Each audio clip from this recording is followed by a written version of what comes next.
basta negro, basta. Dile al diablo, basta, que si sigues así, vas a estirar la pata. Y la pata estira, no fue culpa mía. Ya yo te advertía que buscaras el Mesías, pero tú no quisiste. Al Dios no te metiste, viste, no te arrepentiste y ni cuenta tú te diste que estás destruido, te tienen confundido, te tienen como un piojo en la calva de un calvito, insisto, y te repito, mijo, búsquele Cristo. El tiempo que te ajuste está tu corte y tu dormillo, él te cambia esa carátula de Franquita y de Drácula, te pone guapetón y no necesita espátula. Oye, si no me crees, mira mi retrato, que antes era un tipo horrible y ahora soy un tipo guapo. I said to you, what you do, you know what to live with. Oye, dale un aplauso fuerte al Señor.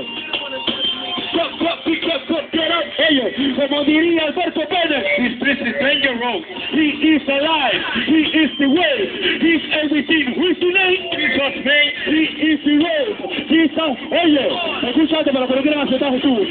Te sientes sabio, no coge consejo y eso es malo. Por eso anda caminando por la calle cabizbajo, anda por la vida, anda la autoestima. Se te estima a ti, no te importa ni tu vida. Vida dura es la que lleva atrás y no frena, pero frenará cuando Cristo te rompa esas cadenas que te atan a un mundo en perdición. Perdición es vivir sin Jesús ni salvación, así que excusa y no ande brincando como truza. También estuve en la lucha, pero con un Dios que excusa. Manito asciende, ve y busca que la salvación ha conmigo es oración. Yo te acepto, mi Señor. Dale un aplauso fuerte al Señor.